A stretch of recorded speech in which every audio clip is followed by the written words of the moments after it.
Hi குட்டீஸ், praise the Lord. ஜெபம் செய்யலாமா? அன்புள்ள பரலோக பிதாவே, இந்த அருமையான வேலைக்காக நன்றி செலுத்துகிற கர்த்தாவே. ஜெஹோஷமா ஆன்லைன் சண்டே ஸ்கூலுக்காக உண்மை நன்றியோடு துதிக்கிற கர்த்தாவே. நான் ஆன்லைன் சண்டே ஸ்கூலில் ஜாயின் ஆகிற ஒவ்வொரு பிள்ளையும் பேர் பேராக தனித்தனியாக ஆசீர்வதிப்பீராக. அன்புள்ள இயேசப்பா, இந்த சண்டே ஸ்கூலுக்காக பிரயாசப்படுகிற ஒவ்வொருத்தரையும் நீதாமே ஆசீர்வதிப்பீராக. இயேசப்பா, அடையாள கூட மறைத்தரலங்க. உடைய பிள்ளைகளுக்கு போதிக்க வேண்டிய ஞானத்தை தாங்க. பிள்ளைங்க கூட இயேசப்பா உடைய வசனத்தை கேட்கும் போதே அவர்களை நீதாமே பலப்படுத்தி உமக்காக சாட்சியாக வாழ வேண்டிய கிருபை தாங்க. உம்முடைய கிருபையிலும் ஞானத்திலும் வளர்ந்து போக உதவி செய்தரலாம். பிள்ளைங்க கூட இயேசப்பா உமக்காக சாட்சியாக நிற்க வேண்டிய கிருபை தாங்க. எல்லா விதமான தீமையிலிருந்து பிள்ளைங்களை பாதுகாத்து கொள்ளுங்க.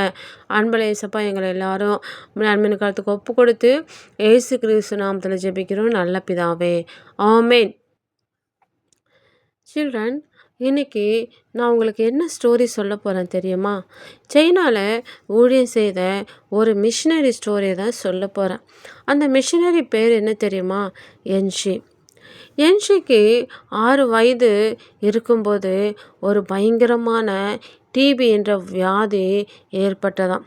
அந்த வியாதினால் என்ஷி ஹாஸ்பிட்டலில் அட்மிட் ஆனானாம். அப்போ டாக்டர்ஸ் வந்து பார்த்து என்ஷியோட நிலைமை ரொம்ப மோசமாக இருக்குது, என்ஷி பேப்பதற்கு எந்த ஒரு சான்ஸே இல்லை அப்படின்னு சொல்லிட்டு போயிட்டாங்களாம். என்ஷியோடைய அம்மா அதை கேட்டு ரொம்ப துக்கத்தோடு வருத்தத்தோடு என்ஷியோடைய பெட்டு பக்கத்தில் உக்காந்துருந்தாங்களாம். கொஞ்ச நேரம் கழித்து ஒரு நர்ஸ் வந்து இவ்விதமாக சொன்னாங்களாம், நீங்கள் இப்படி வருத்தத்தோடு உக்காந்துருந்தீங்கன்னா உங்கள் ஹெல்த்து கூட வீணாக போயிடும். தயவுசெய்து இந்த பவுலில் இருக்கிற சூப்பு குடிங்க, இது உங்களுடைய ஹெல்த்துக்கு பிரயோஜனமாக இருக்கும் அப்படின்னு சொல்லிட்டு போயிட்டாங்களாம். அப்போ என்ஷியோடைய அம்மா அந்த பவுலில் இருக்கிற சூப்பை கையில் வாங்கிட்டு இவ்விதமாக ஜெபம் பண்ணாங்களாம்.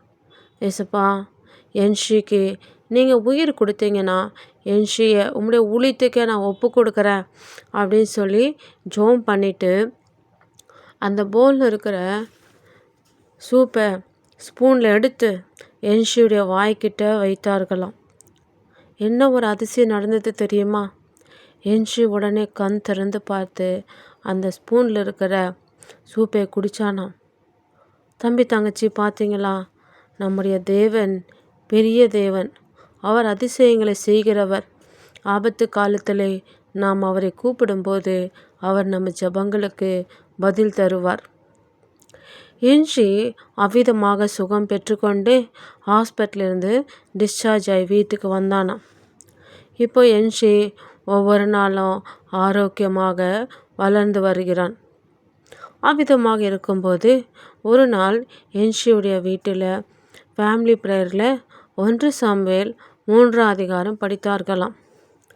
அப்போது என்ஷியுடைய தாத்தா என்ஷியை பார்த்து சொன்னார்களாம், என்ஷி, உனக்கு தெரியுமா, நீ சிறுவனா இருக்கும்போது அம்மா உன்னை ஊழியத்துக்காக ஒப்பு கொடுத்தார்கள். நீ உன் வாழ்க்கையை ஆண்டவருக்கு ஒப்பு கொடுத்து அவரை உன் சொந்த ரட்சகராக ஏற்றுக்கொண்டு நீ ஊழியம் செய்ய வேண்டும். சாமுவேலை போல கர்த்தருடைய வீட்டில் சிறு சிறு ஊழியத்தை நீ செய்ய வேண்டும் என்று சொன்னாராம். அப்போ என்ஷி தன்னுடைய பாவங்களை அறிக்கையிட்டு கர்த்தராகிய இயேசு கிறிஸ்துவை தன் சொந்த ரட்சகராக ஏற்றுக்கொண்டாராம். அவ்விதமாக என்ஷி சாமுவேலை போல கர்த்தருடைய வீட்டில் சிறு சிறு வேலைகளை செய்ய ஆரம்பித்தான். என்ஷி என்ன வேலை செய்தா தெரியுமா? போயிட்டு சர்ச்சில் பெருக்கி பாய் போடுவது, டேபிள் சேர் துடைப்பது, விண்டோஸ்க்கு டோர்ஸ்க்கு இருக்கிற டஸ்டெல்லாம் துடைப்பது, இவ்விதமாக தான் சின்ன சின்ன வேலை செய்து ஊழியத்தை ஆரம்பித்தான். அவ்வப்போது காஸ்பல் ஊழியத்தை கூட செய்வானாம். தம்பி தங்கச்சி, நீ கூட சிறு வயதிலிருந்தே கர்த்தருடைய ஊழியத்தை செய்ய வேண்டும். அடுத்ததாக என்ஷி 12th முடிச்சிட்டாங்க. இப்போது என்ஷி காலேஜில் ஜாயின் ஆக வேண்டும். என்ஷியுடைய விருப்பம் என்ன தெரியுமா? தான் ஒரு இன்ஜினியர் ஆக வேண்டும் என்பது தான். அதனால் இன்ஜினியர் காலேஜில் போயிட்டு அப்ளிகேஷன் ஃபார்ம் வாங்கிட்டு வந்தாங்களாம். அந்த அப்ளிகேஷன் ஃபார்மை ஃபில் பண்ணும்போது ஒரு காலம் வந்ததாம். அதில் கிறிஸ்டியன் அல்லது கம்யூனிஸ்ட் என்று இருந்ததாம். அந்த காலம் கீழே இவ்விதமாக எழுதியிருந்தது, கிறிஸ்டியனாக இருந்தால் சீட்டு கிடையாது. அப்போது என்ஷி இவ்விதமாக தீர்மானம் செய்தான், இந்த காலேஜில் எனக்கு சீட்டு கிடைக்காம போனாலும் சரி, நான் கிறிஸ்டியன் தான் என்று டிக்கு செய்வேன் என்று சொல்லி கிறிஸ்டியன் என்று டிக்கு செய்தானாம். பார்த்தீங்களா பிள்ளைகளாம், எவ்வளோ ஒரு உறுதியான தீர்மானம். நம்முடைய வாழ்க்கையில் கூட இந்த உலக ஆசாபாசங்களை விட்டு கர்த்தரை நாம் உறுதியாக பின்பற்ற வேண்டும். பிறகு என்ஷி ஒரு பைபிள் காலேஜில் ஜாயின் பண்ணினானாம். அந்த பைபிள் காலேஜ் கம்யூனிஸ்ட் கவர்மெண்ட்டால் நடத்தப்பட்டது. அதனால் லெக்சரர்ஸ் கம்யூனிஸ்ட் கவர்மெண்ட்டை பிரியப்படுத்துவதாக பிள்ளைகளுக்கு தவறாக போதிப்பார்களாம். எப்படி போதிப்பாங்க தெரியுமா? எவல்யூஷன் தியரி என்று சொல்லி மனுஷன் குரங்கிலிருந்து வந்தான், மங்கியிலிருந்து தான் மனுஷன் வந்தான் அப்படின்னு சொல்லுவார்களாம்.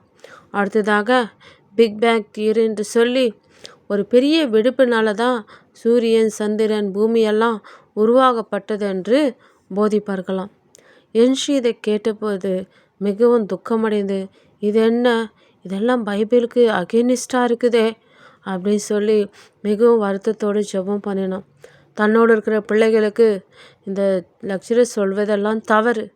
பைபிள் சொல்லுது, தேவனாகிய கர்த்தர் தன்னுடைய வாயின் வார்த்தையினாலே இந்த உலகத்தை சிருஷ்டித்தார். நிலத்தில் இருக்கிற மண்ணினாலே மனுஷனை உருவாக்கி தன் ஜீவ சுவாசத்தினாலே மனுஷனை பிழைக்க செய்தான் அப்படின்னு சொல்லி ஆணித்தரமாக கர்த்தருடைய வார்த்தையை தன் ஸ்டூடெண்ட்ஸ்க்கு சொல்லி வருவானாம். கொஞ்ச நாள் கழிச்சு அந்த பைபிள் காலேஜ் மூடிட்டார்களாம். அடுத்ததாக என்ஷி என்ன செய்தான் தெரியுமா?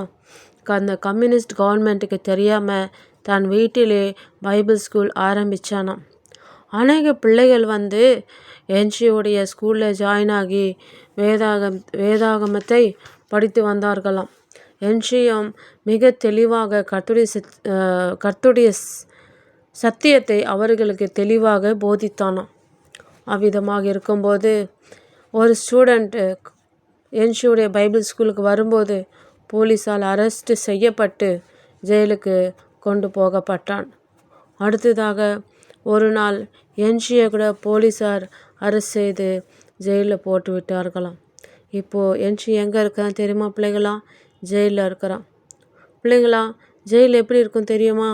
சரியான சாப்பாடு கிடையாது, நல்ல வசதி கிடையாது, அங்கே மிகவும் கடினமாக இருக்கும், யாரோட அன்பாக பேச மாட்டார்கள். அவ்விதமான கஷ்டமான சூழ்நிலையில் என்ஷிக்கு உதவி செய்தது என்ன தெரியுமா? தான் சிறு வயதில் கற்றுக்கொண்ட மெமரி வர்சஸ் தான். இந்த மெமரி வர்சஸ் எல்லாம் என்ஷிக்கு ஞாபகம் வந்து இவ்விதமாக தன்னை ஆறுதல் படுத்தும். நான் உன்னோடு இருந்து உனக்கு உதவி செய்வேன், அவ்விதமாக நான் உன்னை ஆதரிப்பேன், பயப்படாதே போன்ற அநேக வசனங்கள் என்ஷிக்கு மிகவும் ஆறுதல் தந்தது. தம்பி தங்கச்சி, நீ இப்போ கற்றுக்கொள்ளுகிற எல்லா மனப்பாட வசனங்களும் பிற்காலத்தில் உனக்கு மிகவும் பிரயோஜனமாக இருக்கும். என்ஷி ஜெயிலில் இருக்கும்போது ஆஃபீஸர்ஸ் அவர்களுக்கு கடினமான வேலையை செய்ய சொல்லுவார்கள்.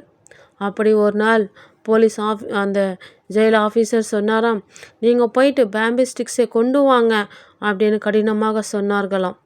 உடனே என்ஷியும் மற்ற பிரிசனர்ஸும் பேம்பி ஸ்டிக்ஸை கொண்டு வர போனார்களாம். அவ்விதமாக பேம்பி ஸ்டிக்ஸை கொண்டு வரும்போது என்ஷி கூட மற்றொரு பிரிசனர் என்ஷியோட பேசிகிட்டே வந்தாராம். அந்த பிரிசனர் பேர் நிக்கோலஸ் என்ஷியை பார்த்து சொன்னாராம், என்ஷி, நீ எப்போவுமே சந்தோஷமாக சிரிச்சுக்கிட்டே இருக்கிறியே, என்ன ரகசியம்? உனக்கு இந்த ஜெயிலில் கஷ்டமாகவே இல்லையா என்று கேட்டானாம். அப்போது என்ஷி சொன்னாராம், நான் சந்தோஷமாக இருப்பதின் சீக்ரெட் என்ன தெரியுமா?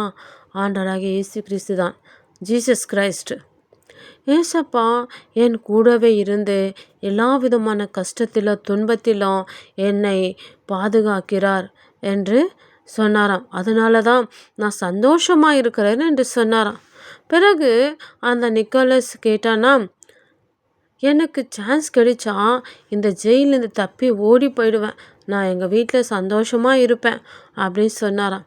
அப்போ என்ஷி சொன்னாராம், இங்கே பாருங்கள் நிக்கோலஸ், நீ இந்த ஜெயிலிருந்து விடுதலை பெற்றாலும் அது உண்மையான விடுதலை இல்லை அப்படின்னு சொன்னானாம். அதற்கு நிக்கோலஸ், நீ சொல்வது எனக்கு புரியல, விவரமாக சொல்கிறியா என்று கேட்டானாம். அப்போது என்ஷி சொன்னானா, எங்க பாருங்கள் நிக்கோலஸ், நீங்கள் தப்பு செய்ததுனால தானே போலீஸால் பிடிக்கப்பட்டு இந்த ஜெயிலில் போடப்பட்டீர்கள். ஒருவேளை நீங்கள் தப்பிச்சு இந்த ஜெயிலிருந்து போனாலும் மீண்டும் அதே தப்பு தான் செய்வீங்க. மீண்டும் போலீஸால் நீங்கள் அரெஸ்ட் செய்யப்பட்டு இதே இடத்துக்கு தான் கொண்டு வரப்படுவீங்க. மீண்டும் இதே கஷ்டம் தான் உங்களுக்கு தொடரும். நீங்கள் விடுதலை பெறுவது இந்த ஜெயிலிருந்து கிடையாது, நீங்கள் செய்கிற பாவத்திலிருந்து தான் அப்படின்னு என்ஷி சொன்னானா. அப்போ நிக்கோலஸ் சொன்னானா, நீங்கள் சொல்வது உண்மைதான், ஆனாலும் நான் எப்படி பாவத்திலிருந்து விடுதலை பெற முடியும்? அப்போது என்ஷி சொன்னானாம், குமாரன் உங்களை விடுதலை செய்தால் நீங்கள் மெய்யாகவே விடுதலை பெறுவீர்கள் என்று சொன்னாராம். குமாரன் என்றால் கர்த்தராகிய இயேசு கிறிஸ்து. ஆண்டவராகிய இயேசு கிறிஸ்து என்னுடைய பாவத்துக்காக அந்த கல்வாரி சிலுவையில் மரித்தாராம். நாம் அடைய வேண்டிய தண்டனை அவர் ஏற்றுக்கொண்டு நமக்காக மரித்து உயிரோடு எழுந்தார். இன்னும் ஆவியானவராக நம்மோடு ஜீவித்து கொண்டிருக்கிறார். கர்த்தராகிய இயேசு கிறிஸ்துவை உன் சொந்த ரட்சகராக ஏற்றுக்கொள்ளும் போது, அவரிடத்துல வந்து உன் பாவத்தெல்லாம் அவர் சமூகத்தில் அறிக்கையிடும்போது, அவர் உன் பாவத்தை மன்னித்து அவர் உன் உள்ளத்தில் வருவார். அப்பொழுதுதான் உனக்கு உண்மையான விடுதலை கிடைக்கும் என்று சொன்னானாம். அதை கேட்ட நிக்கோலஸ் உடனே தன் பாவத்தை அறிக்கை செய்து இயேசு கிறிஸ்துவை தன்னை சொந்த ரட்சகராக ஏற்றுக்கொண்டானாம். அவர்கள் பேசிக்கொண்டே வரும்போது தங்க இடத்திற்கு சேர்ந்து விட்டார்கள். அப்போ நிக்கோலஸ் பாம்பு ஸ்டிக்கை எரிக்கிவிட்டு, எவ்விதமாக இந்த பேம்பு ஸ்டிக்ஸு பாரம் தொலைந்ததோ அதே போல் என் பாவ பாரத்தையும் ஆண்டவராக இயேசு கிறிஸ்து தொலைத்து விட்டார் என்று சந்தோஷமாய் கூறினாராம். என்ஷிவும் மிகவும் சந்தோஷப்பட்டான். ஏன் தெரியுமா? தான் கட்டப்பட்டாலும் கர்த்தருடைய வசனம் கட்டப்படவில்லை. ஜெயிலில் கூட ஒரு ஆத்துமா ரட்சிக்கப்பட்டது என்று மிகவும் மகிழ்ச்சி அடைந்தான். என்ஷி ஜெயிலில் இருக்கும்போது அவர்களுக்கு ஒரு காரியம் மிகவும் கடினமாக இருந்தது. என்ன அந்த காரியம் தெரியுமா? அவர்கள் பைபிள் படிக்கக்கூடாது. அவர்களிடத்தில் பைபிள் இருக்கக்கூடாது. ஒருவேளை இருந்தாலும் ஜெயில் அதிகாரிகள் அதை பிடுங்கி கிழித்து போடுவார்கள். அப்போது என்ஷியும் மற்ற கைது செய்யப்பட்ட கிறிஸ்டியன்ஸ் என்ன செய்வாங்க தெரியுமா? யாராவது அவர்களை பார்க்க வரும்போது தின்பண்டங்களை வாங்கி வருவதோடு கூட பைபிளில் இருக்கிற ஒரு பேப்பரை கூட கொண்டு வருவார்கள். அவர்கள் அந்த பேப்பரில் இருக்கிற கர்த்தருடைய வசனத்தை மனப்பாடம் செய்வார்கள். அவ்விதமாக மனப்பாடம் செய்த பிறகு அந்த பேப்பரை மற்றவர்களுக்கு கொடுப்பார்கள். அவர்கள் மனப்பாடம் செய்து அதை மற்றவர்களுக்கு கொடுப்பார்கள். அந்த பேப்பர் திரும்பி வருவதில்லை. அவ்விதமாக தான் அவர்கள் கர்த்தருடைய வசனத்தை தங்கள் இருதயத்திலே வைத்து கொண்டார்கள். என்ஷி ஜெயிலுக்கு வரும்போது எப்படியோ தன்னோட ஒரு நியூ டெஸ்டிமெண்ட் கொண்டு வந்தானாம். என்ஷிக்கு இருக்கிற மிக வெளியேற பெற்ற பொக்கிஷம் என்ன தெரியுமா? அந்த நியூ டெஸ்டிமெண்ட்டு தான். அதில் இருக்கிற வசனங்கள் மிகவும் ஆவலோடு என்ஷி வாசிப்பானாம். உங்களுக்கு தெரியுமா என்ஷி எப்போ படிப்பான்னு? ஒருவேளை எல்லாரும் பார்க்கும்போது படித்தால் போலீஸ் ஆஃபீஸ் அந்த பைபிளை வாங்கி எரிந்து விடுவார்கள். அதனால் அதை மிக பத்திரமாக ஒளித்து வைப்பானாம். அதுக்காக இவ்விதமாக ஜெபம் பண்ணுவானா, ஆண்டவரே எப்படியாவது என்னையே பாதுகாத்து கொள்ளுங்க, என்னோட இருக்கிற இந்த வேத வசனத்தை கூட பாதுகாத்து கொள்ளுங்கன்னு ஒவ்வொரு நாளும் அந்த பைபிளுக்காக கூட என்ஷி ஜெபம் செய்வானாம். அதை தலகாணி அடிகளில் ஒரு நாள் வைப்பானாம். அடுத்ததாக சொபர் மத்தியில் அதை ஒளித்து வைப்பானாம். அவ்விதமாக ஒவ்வொரு நாளும் அந்த பைபிளை இடம் மாற்றி வைப்பானாம். அதனால் அந்த ஜெயில் ஆஃபீஸர்ஸ் அதை கண்டுபிடிக்க முடியவில்லை. யாரும் பார்க்காத நேரத்தில் மிக ரகசியமாக வேத வசனத்தை என்ஷி வாசிப்பானாம். அந்த வேத வசனம்தான் என்ஷிக்கு பெலனும் ஜீவனமாயிருந்து. பிள்ளைங்களா, உங்களுக்கு தெரியுமா, கர்த்தருடைய வசனம் நமக்கு ஜீவனும் பலனுமாக இருக்கும். ஒவ்வொரு நாளும் நம் வேத வசனத்தை வாசிக்கும்போது அது நமக்கு பலனும் ஜீவனையும் தைரியத்தையும் தருகிறது. நாம் நடக்க வேண்டிய சரியான வழியை நமக்கு போதிக்கிறது. அவ்விதமாக என்ஷி ஜெயிலில் இருக்கும்போது என்ஷிக்காக தன் குடும்பமும் தன் சபையும் மிகவும் வாஞ்சியாக பாரத்தோடு ஜெபித்தார்கள். அநேக நாட்களின் ஜெபத்தின் பலனாக என்ஷியும் தன்னோடு இருக்கின்ற கிறிஸ்தவர்களும் விடுதலையாக்கப்பட்டார்கள். பார்த்தீங்களா பிள்ளைகளா, என்ஷி எவ்வளோ கஷ்டப்பட்டாலும் கடினமான நேரத்திலும் ஆண்டவருக்காக சாட்சியாக இருந்தான். ஏனென்றால் தன்னோட எப்பொழுதும் ஆண்டவராக இயேசு கிறிஸ்து இருந்ததால் தான் நம்முடைய வாழ்க்கையில் கூட ஆண்டவராக இயேசு கிறிஸ்து நம்மோடு இருக்கும்போது நாம் அவருக்காக சாட்சியாக வாழ முடியும். அவ்விதமாக நாமும் கர்த்தருக்காக சாட்சியாக வாழ ஆண்டவர் நமக்கு உதவி செய்வாராக. God bless you children.